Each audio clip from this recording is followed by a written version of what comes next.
hello everyone. Welcome back once again on my YouTube channel. So हमने यहाँ तक क्या पढ़ा था? Newton first law of motion and now we are going to study about Newton second law of motion. तो Newton का जो first law था उसमें क्या पढ़ा था हमने कि अगर कोई भी ऑब्जेक्ट जिस भी स्टेट में है वो उसी स्टेट में रहेगा कब तक रहेगा जब तक उसमें कोई एक्सटर्नल फोर्स अप्लाई ना हो जाए. तो था हमारा न्यूटन फर्स्ट लॉ. अब अगर सेकंड लॉ की बात करें तो सेकंड लॉ में क्या आता है, इस लॉ में मीन्स ये लॉ कहता है कि इसमें जो rate of change of momentum, जो मोमेंटम में के रेट में जो चेंज आता है, किसी भी बॉडी के मोमेंटम में जो चेंज आता है वो डायरेक्टली प्रोपोर्शनल होता है किसके, जो एक्सटर्नल फोर्स लगा होता है उस बॉडी पे. जो यहाँ पे आपका मोमेंटम है किसी भी बॉडी ऑब्जेक्ट का, मान लो मोमेंटम में जो चेंज हो रहा है वो डायरेक्टली प्रोपोर्शनल हो जाएगा एक्सटर्नल फोर्स के जो उस बॉडी पे लगाया गया है. और and the change take place in the direction of the applied force. और जो चेंज हुआ है, जो अगर उस बॉडी पे कोई भी फोर्स अप्लाई हुआ है और फोर्स अप्लाई होने के बाद उसकी डायरेक्शन में जो भी चेंज आया है उसके प्रोपोर्शनल है. अगर कैसे डिफाइन कर सकते हैं हम इसको, यहाँ पे force is directly proportional to del P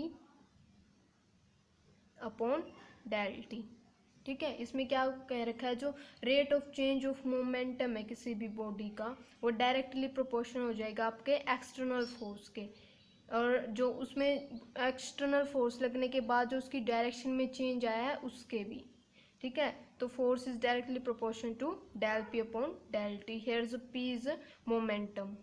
ठीक है, और F हमारा क्या होता है, F is equal to K del P by del T, whereas K is constant of proportionality. यहाँ पे आपका K क्या है, constant of proportionality.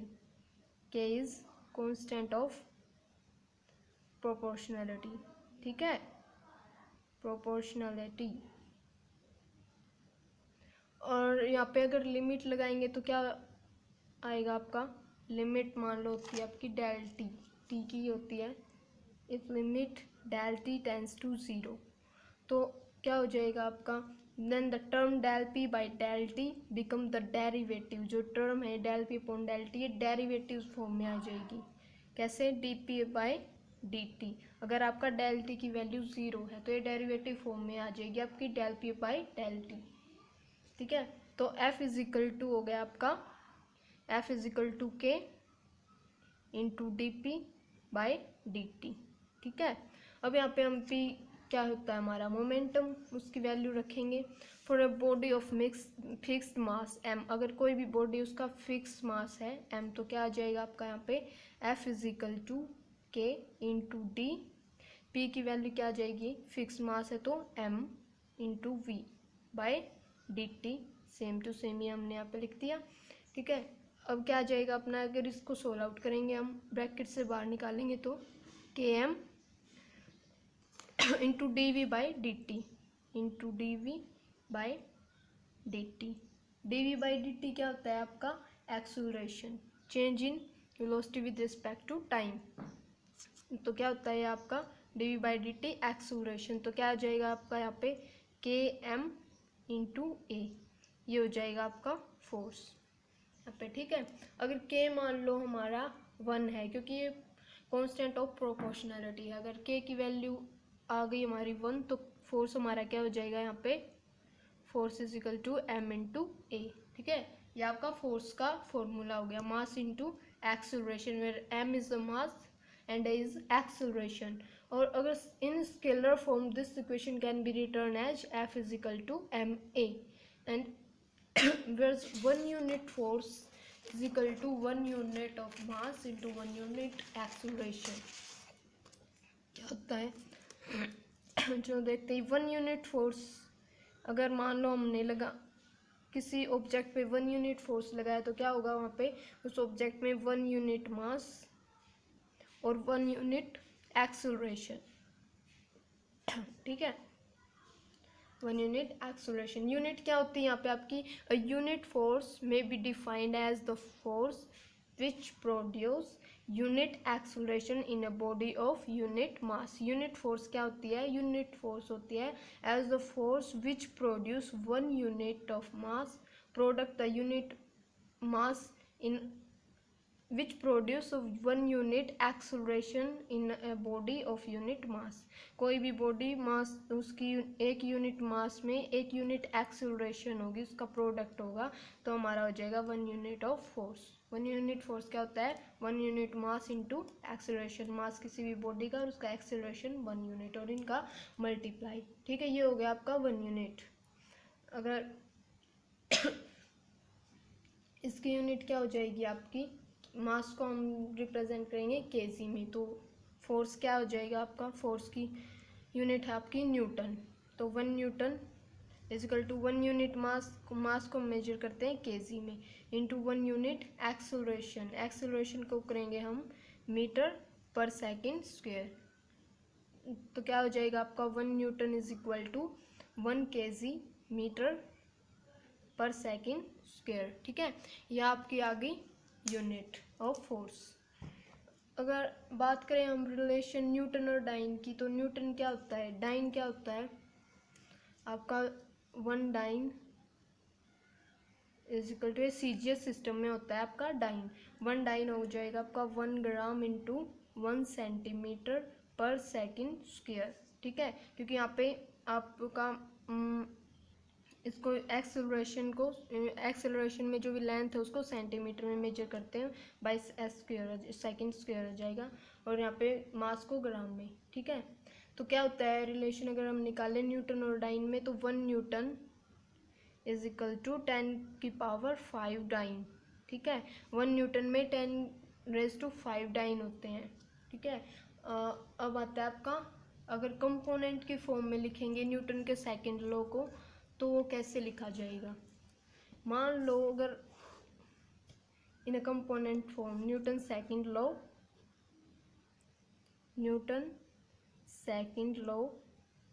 In a component form में कैसे लिखते हैं हम? जैसे मैंने बताया था आपको, x I vector J vector and A I cap के कैप एंड जे कैप की फॉर्म में लिखेंगे, तो एफ हमारा हो जाएगा यहाँ पे फोर्स, क्या हो जाएगा कंपोनेंट फॉर्म में? F x into i cap plus f y into j cap plus f z into k cap. ठीक है, अगर बात करें यहाँ पे पी की, तो पी क्या हो जाएगा आपका? P x into i cap plus p y into j cap plus p z into k cap. ठीक है, अब आती है बात आपकी एक्सेलरेशन की, तो एक्सेलरेशन को कैसे लिखेंगे हम? सेम ऐसे ही ए x into i cap plus A Y into j cap plus A Z into k cap.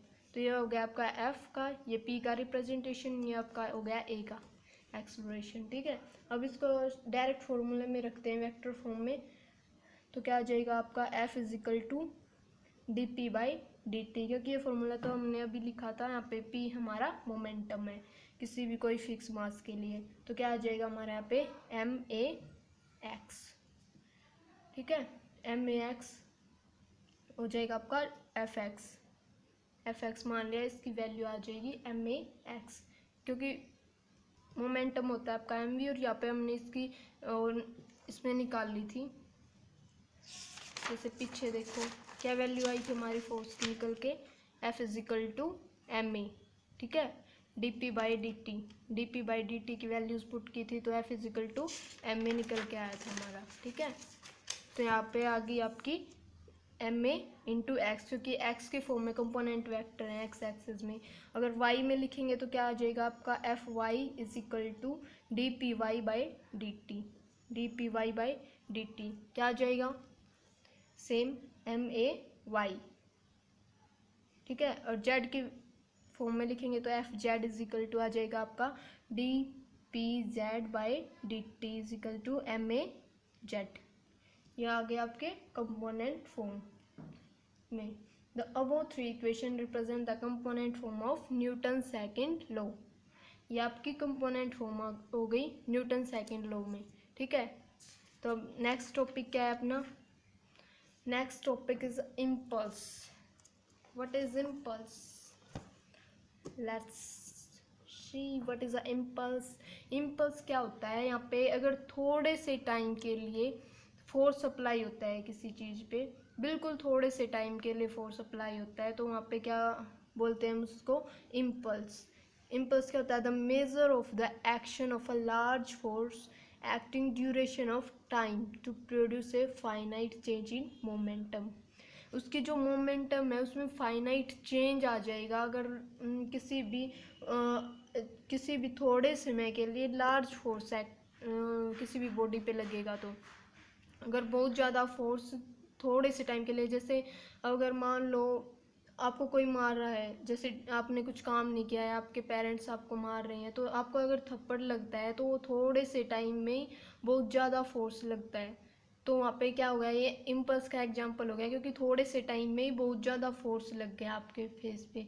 तो क्या हो जाएगा वहाँ पे, impulse. The measure of the action of a large force acting for the duration of time to produce a finite change, क्योंकि वहाँ पे finite change आ जाएगा आपके मोमेंटम में. तो ये क्या होता है, ये आपका impulse. Impulse is the product of force and the time interval for which the force is apply on the body. ठीक है. इम्पल्स क्या होता है आपका, अगर हम बात करें सिंपली वे में, तो व्हाट इज इम्पल्स. इम्पल्स वो फोर्स होता है जो थोड़े से समय के लिए लगता है किसी भी बॉडी पे. इम्पल्स हो जाएगा आपका एवरेज फोर्स, जो भी टोटल फोर्स है लगा है इनटू टाइम में, जितने टाइम के लिए लगा है वो आ जाएगा आपका impulse. Impulse is a vector quantity, क्योंकि इम्पल्स की डायरेक्शन भी होती है और उसका मैग्नीट्यूड भी होता है. The direction of impulse is same as that of the force. जो इसकी डायरेक्शन होगी वो कैसी होगी, जो फोर्स की डायरेक्शन होगी वही इम्पल्स की डायरेक्शन होगी इसमें. ठीक है. अगर एसआई यूनिट की बात करें तो एसआई यूनिट क्या हो जाएगी आपकी, न्यूटन सेकंड. फोर्स की है आपकी न्यूटन और टाइम है यहाँ पे सेकंड. तो यहाँ पे आपकी एसआई यूनिट हो गई इम्पल्स की न्यूटन सेकंड.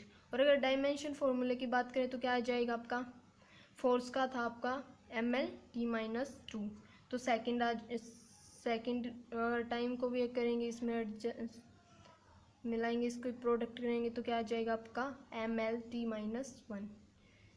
ठीक है. यह हो गया आपका डायमेंशन फॉर्मूला. एसआई यूनिट है इसकी न्यूटन सेकंड. और इम्पल्स क्या होता है, वो एवरेज फोर्स जो किसी भी बॉडी पे एक ड्यूरेशन आती है टाइम की, उस पे लगता है. The action of a large force acting for a duration of time to produce a finite change. किसी फाइनाइट चेंज को प्रोड्यूस करने के लिए अगर किसी बॉडी पे लार्ज फोर्स लगता है थोड़ी सी देर के लिए, तो वो क्या होता है आपका इम्पल्स.